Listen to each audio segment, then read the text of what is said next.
में कोई साफ सफाई नहीं, जर्जर हालत है पूरा। बच्चे को खाना में सही ढंग का मिलता नहीं, खेल करने काम नहीं जा रहे, करके आंदोलन कई बार फौरी तौर पर कोई जीत दिलाते हैं, कई बार लंबे समय के लिए अपना असर छोड़ जाते हैं। इस बार युवाओं ने शिक्षा को लेकर जो आंदोलन किया उसने बहुत कुछ इस देश में बदल दिया है। बड़ी बड़ी सरकारों को झुकना पड़ रहा है। जैसे केंद्र की सरकार झुकी, शिक्षा मंत्री का इस्तीफा हुआ। अब बिहार की भाजपा सरकार झुक गई और जितने मुकदमे आंदोलनकारियों पर किए थे वो सारे मुकदमे वापस लेने का घोषणा कर रही है। वहीं इस आंदोलन ने एक तरफ तो जो नौजवान सड़क पर आए उन्हें नए तरह से भाजपा समर्थकों के ट्रोलिंग का सामना करना पड़ रहा है। वे उनके खिलाफ जान माल की धमकी दे रहे हैं, अपमानित कर रहे हैं, गालियां दे रहे हैं। वहीं दूसरा असर इस आंदोलन का यह भी हुआ है, स्कूल के बच्चे भी आंदोलन करने लगे। जैसे उत्तर प्रदेश के फतेहपुर का ये वीडियो देखिए, बच्चियां सड़क पर उतर करके कहने लगी कि हमारे स्कूल में गलत जो हो रहा है उसके खिलाफ हमें आवाज उठानी है। वहीं ये आंदोलन डर को खत्म करता दिख रहा है और तानाशाही सरकारों को झुका रहा है। जरा इसको कायदे से समझने हैं और समझने की शुरुआत इस चिट्ठी से करते हैं। बिहार सरकार ने 27 जुलाई को यह चिट्ठी जारी करते हुए इस बात का ऐलान किया कि नीट यूजी परीक्षाओं में कथित अनियमितताओं के संदर्भ में चल रहे विरोध प्रदर्शनों एवं उससे उद्भूत परीक्षा व्यवस्था में उच्च शिक्षा क्षेत्र में जवाबदेही और सुधार की मांगों के मद्देनजर बिहार सरकार द्वारा निम्नलिखित आश्वासन दिए जाते हैं। 26 जुलाई के संध्या 6 बजे से पहले तक बिहार राज्य के किसी भी हिस्से में इस विरोध प्रदर्शन में शामिल व्यक्तियों के विरुद्ध सरकार कोई भी दंडात्मक, प्रतिशोधात्मक अथवा प्रतिकूल कानूनी कार्रवाई नहीं करेगी। और उसके बाद दूसरे पॉइंट में उन्होंने कहा कि कारण बताओ, जितने भी तरह के नोटिस उन्होंने दिया वो सब वापस लिया जाए, उसके लिए विधिक प्रक्रिया तत्काल शुरू करेंगे। और फिर उन्होंने तीसरे पॉइंट में कहा कि गिरफ्तार और निरोधित सभी व्यक्तियों को शीघ्र मुक्त किया जाएगा और प्रत्यक्ष परोक्ष कार्रवाई कांडों में नामित व्यक्तियों के विरुद्ध भविष्य में भी ऐसी कोई कार्रवाई नहीं होगी। चारों बिंदुओं को आपने गौर से देखा, न कोई शर्त, न कोई लाग लपेट। सीधे बिहार सरकार को कहना पड़ा है कि सारे जो आंदोलन के लोग थे उनको जेल से छोड़ेंगे, उनके ऊपर कोई कार्रवाई नहीं करेंगे, उनको जितने भी एफआईआर और नोटिस दी गई उसको वापस लेने की विधिक प्रक्रिया शुरू करेंगे, भविष्य में भी ऐसा कुछ नहीं करेंगे। यह है आंदोलन की ताकत, जन दबाव और सोशल मीडिया। इसने यह माहौल बनाया कि बड़े बड़े तानाशाहों को झुकना पड़ा।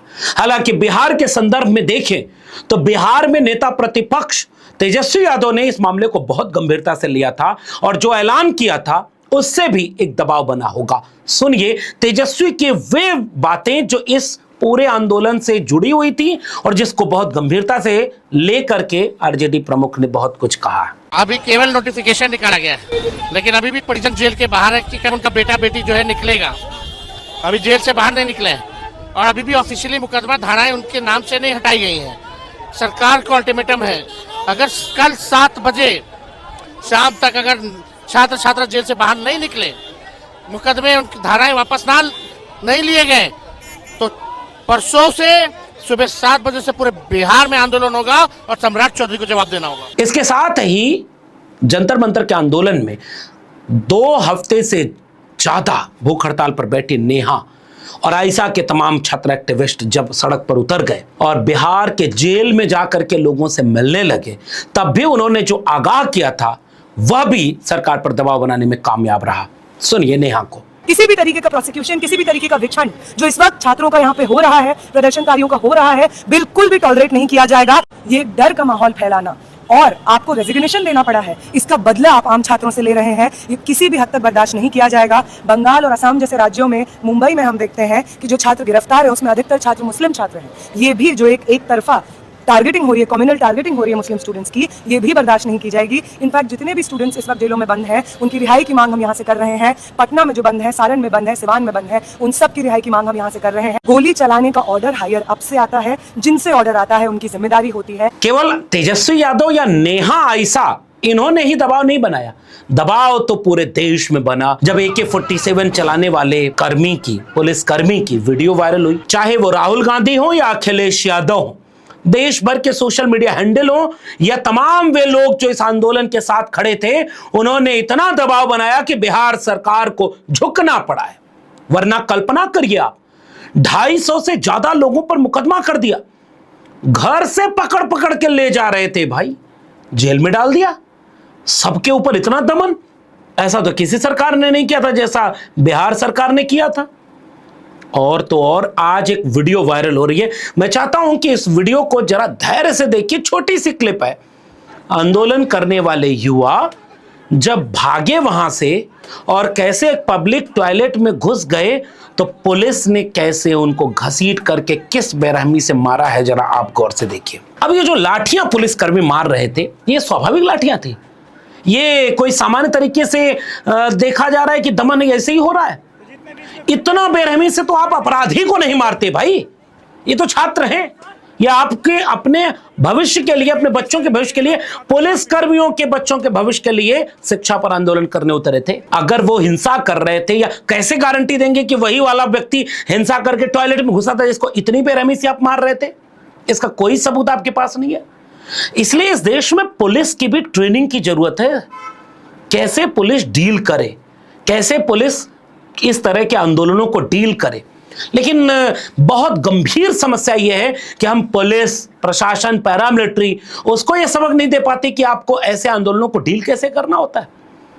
वहीं कुछ अच्छे लोग भी होते हैं जो इस तरह के आंदोलनों को डील करना जानते हैं। जैसे उसी बिहार की एक छोटी सी क्लिप आपको दिखा रहा हूं। एक आईपीएस अधिकारी, इसने गुस्से में यह बोलती हुई सुनाई दी कि आप जब तक हिंसा नहीं होगी, आप बिल्कुल लाठी नहीं चलाएंगे। यह आंदोलन करने का हक भारत का संविधान देता है। ये छात्र हैं, ये गुंडे नहीं हैं। आप इस गुस्से को सुनिए जो उसी बिहार के एक आईपीएस अधिकारी की वीडियो जो वायरल हो रही है। वे पुलिसकर्मी भी इस वीडियो को देखें जो लाठी चलाते समय भूल गए थे कि वो बच्चे आपके भी घर के हो सकते थे। देखिए इस आईपीएस अधिकारी को।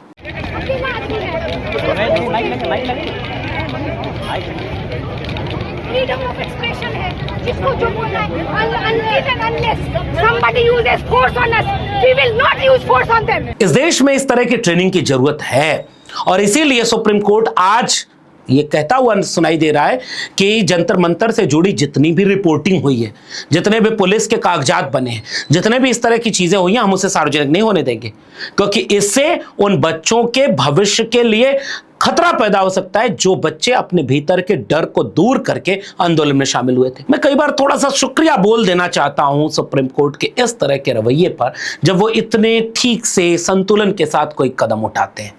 इसकी जरूरत थी, वरना ये भाजपा समर्थित ट्रोलर ये क्या कर रहे थे पता है? आई थी, ये प्रोटेस्ट में आई हुई थी। अभी जो जंतर मंतर पे प्रोटेस्ट चल रहा था, ये वाली, हाँ ये लड़की, इसके घर जाना है सर। घर जाके इस लड़की को वहाँ मंदिर लेके जाना है। वहाँ जो इसने पुजारियों पे लांछन लगाए हैं, मंदिर पे लांछन लगाए हैं, पहले थाने बुलवा लेते हैं, उसके बाद कई वीडियो ऐसे वायरल हो रही हैं जिसमें वो सड़क पर मारपीट कर रहे हैं, मार रहे कि भाई तुम जंतर मंतर गए थे। दूसरे वे लोग हैं जो सोशल मीडिया पर अपमानित कर रहे हैं। अब जैसे रील्स वायरल हो चुकी थी, इस आंदोलन की सबसे खूबसूरत बात यह है कि यह आंदोलन सोशल मीडिया पर इतना ज्यादा वायरल हुआ, इतने मीम बने, इतने रील बने। अब जैसे एक खबर आ जाए, प्रधानमंत्री का ही एक सोशल मीडिया हैंडल से वीडियो गायब हो गया, बाद में उसने कहा कि गलती हो गई। दूसरी तरफ क्या हो रहा है पता है? भारत के सरकार के ऊपर जितने तरह के मीम बने थे, ये खबर आ रही है कि उसमें कई अकाउंट गायब किए जा रहे हैं, कई की रील गायब की जा रही है। इतना मजाक, इतना अपमान, इतना बेखौफ आलोचना, पता नहीं सोशल मीडिया तो पहले था नहीं, ये सोशल मीडिया अब आया है और इस सोशल मीडिया ने इतने तरह के कंटेंट दे दिए, लोग हैरान हो गए। और इस सरकार को झुकने में सबसे बड़ी भूमिका इस तरह के रील कंटेंट ने दे दी, जो जेनजी वाली रील जनरेशन थी। फिर सोशल मीडिया के ताकत से आंदोलन तो एक चरण का कामयाब हुआ, लेकिन उसके बाद यह जो घटिया मानसिकता वाले भाजपा समर्थक हैं, ये उस रील से फोटो निकाल करके कई ऐसी बच्चियों को, कई लड़कियों को, कई लड़कों को सोशल मीडिया पर ट्रोल कर रहे हैं, उनकी निजता का हनन करते हुए उनको निशाने पर लिए जाने के लिए उकसा रहे हैं। यह बड़ा खतरनाक चलन हो रहा है। और अगर यह हुआ, क्योंकि आंदोलन तो दूसरे ढंग से अपना काम करता है, आप उस आंदोलन के खत्म, जब तक आंदोलन चला तब तक तो ये भाजपा ही दिखे नहीं, ये विरोध भी नहीं कर पा रहे थे, क्योंकि उनको डर लग रहा था कि आंदोलन तो अच्छा है, एक भी हिंदूवादी संगठन आपको नहीं दिखा, एक भी भाजपाई ट्रोलर नहीं दिखा, बीच बीच में कोशिश कर रहे थे वो इस आंदोलन को बदनाम करने के लिए। लेकिन अब आंदोलन खत्म हो गया है तो ये नए सिरे से कुछ कुछ कर रहे हैं। भारत सरकार को, पुलिस को इस पर नियंत्रण रखना चाहिए कि ये कौन लोग हैं जो इस तरह का गलत रवैया अख्तियार कर रहे हैं, आंदोलन में शामिल लोगों को निशाना बना रहे हैं। अब जैसे आपको मुंबई ले चलता हूं, ये तस्वीर आपको याद है, ये तस्वीर जिस महिला की है, उस महिला ने अकेले बेखौफ होकर के पुलिस की उस वैन को रोक दिया था जिस वैन में आंदोलनकारियों को भर करके थाने ले जाया जा रहा था। ये बेखौफ होकर के वो खड़ी हो गई बीच में कि ये आंदोलन करना हमारा हक है और आप इसको ऐसे नहीं ले जाते, ये हाथ रुक गया, वैन रुक गई। मैं तो उस पुलिस कर्मी को भी धन्यवाद देता हूं जो रोके रहा वैन, वरना कहीं और का पुलिस हो सकता तो चढ़ा ही देता। आजकल यूपी बिहार की पुलिस को जैसा हम देख रहे हैं, लेकिन वो पुलिस ने ऐसा नहीं किया। उसके बाद क्या हुआ उस लड़की के साथ? उसी लड़की को एक बार सुनिए कि वो थाने फिर क्यों जाना पड़ा, और वो जो बात कह रही है बेखौफ होने की, निडर होने की, और उसके बाद जो उस पर हमले बढ़े हैं, ये चरित्र बताता है उन लोगों का, उनकी मानसिकता बताता है जो भाजपा को अपनी महबूब पार्टी मानते हैं। सुनिए उस वायरल गर्ल रिया को। जो भी ये कर रहे हैं हम सबको पता है कौन है, और मैं एक एक को ढूंढूंगी। जब आपको एक प्लेटफॉर्म मिलता है, रिस्पॉन्सिबिलिटीज मिलती है, तो आपकी अगर करोड़ों लोग सराहना कर रहे हैं तो कुछ लोग ऐसे भी होते हैं जो आपके खिलाफ बोलेंगे। सबके पास हक है उनकी बातें आगे रखने का, बट किसी के पास ये हक नहीं है वो किसी को डिग्रेड करे, मलाइन करे, उसी इज्जत के बारे में पब्लिकली कुछ बोले, या फिर उनको जीने का हक नहीं है ऐसा बोले। और मैं ये भी बताना चाहूंगी कि एक मूवमेंट जो हमने शुरू की थी वो किसी पार्टी, रिलीजन या एक इंसान की नहीं थी, वो हम सभी के हक के लिए थी। तो अगर मैं एज अ वुमेन आप सब लेडीज को बताना चाहती हूँ, अगर कोई भी ऐसी चीज से डील कर रहा है, आप अकेले नहीं हो, और मैं ये कर रही हूँ ताकि मैं सबको बताऊं कि मैं एक स्टैंड लूंगी। मैंने सिर्फ बहाने लिया था, हर चीज जो गलत है मैं उसके लिए स्टैंड लेती रहूंगी, और आपको भी लेना चाहिए। सो प्लीज डरे नहीं, डटे रहे, और अगर आप ट्राई करेंगे सो वो एक वीकनेस का साइन नहीं है, इसका मतलब आप इस जो बुरी चीज आपके साथ हो रही है उसमें भी आप स्ट्रांग हैं, और जो भी ये कर रहे हैं मैं आपको पकड़ूंगी और अपने आप को न्याय दिलाऊंगी। इन तमाम वीडियोस को देखने के बाद आपके मन में एक सवाल तो आएगा कि जो निडर हो गया वो हर सत्ता को डराता है, और इस आंदोलन ने एक बड़ी भूमिका तो यह अदा की कि उसने खौफ पैदा किया। जैसे मैं आपको ले चलूं, जौहर विश्वविद्यालय उत्तर प्रदेश में है। उत्तर प्रदेश में मौलाना अली जौहर यूनिवर्सिटी जिसने बनाई, जिसने इसकी नींव रखी, जिसने इसकी बुनियाद रखी, उसका नाम है मोहम्मद आजम खान। और जिनके नाम पर यह विश्वविद्यालय बना वो जंगे आजादी में भारत के आजादी के परवाने थे।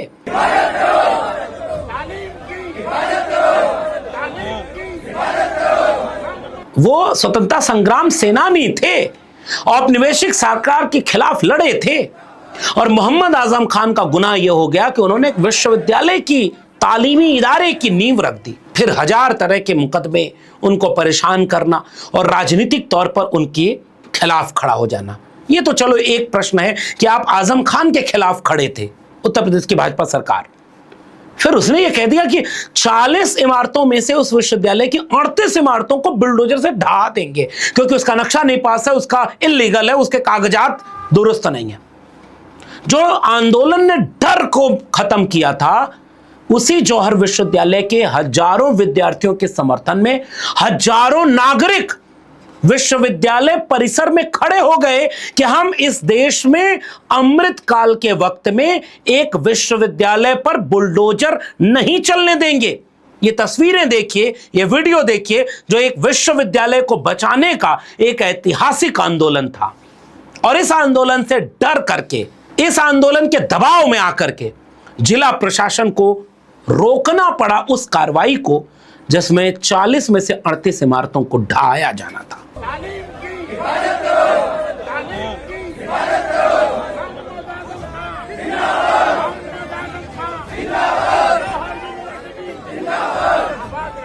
ये नारे, ये भीड़ एक विश्वविद्यालय बचाने की थी। ये वो डर से जीते हुए लोग थे जिन्होंने डर को छोड़ दिया। एक विश्वविद्यालय कुछ देर के लिए बच गया। ये है नए भारत की तस्वीर। और कल्पना करिए कि एक विश्वविद्यालय पर केवल इसलिए कि उसका कुछ कागज ठीक नहीं है आप बुलडोजर चला सकते हैं। ये मानसिकता कैसी है और ये कौन लोग हैं? ये सारे रिश्ते जरा जोड़ते जाइए। और जाते जाते उत्तर प्रदेश के फतेहपुर की ये वीडियो देख लीजिए, जहां से मैंने अपनी बात शुरू की थी कि कई बार सबसे बड़ी जीत यह भी होती है कि आप अपने भीतर जीतते हैं अपने डर से। ये बच्चे हैं स्कूल के, और ये स्कूल के बच्चे अपने ही स्कूल के खिलाफ आंदोलन करने सैकड़ों की संख्या में खड़े हो गए कि उनके स्कूल में बुनियादी सुविधाएं नहीं हैं, और प्रिंसिपल पर गंभीर आरोप लगाते हुए उन्होंने अपने डर को खत्म किया और अपनी आवाज को बुलंद किया। बच्चों को किरण मारा और शौचालय कोई साफ सफाई नहीं, जर्जर हालत स्कूल, बच्चों को खाना में सही ढंग का मिलता नहीं, और हम लोग मिलकर धरना दिए तो शिक्षकों को कोई तरह आगे नहीं आने दे रहा, उनको रोक रहा है। हम सब बच्चे अंदर है, बाहर आना चाहते हैं तो उनके ऊपर दबाव बना रहे हैं सब, और खेल के लिए धमकी दी जा रही है, प्रधानाचार्य उसमें होनी चाहिए।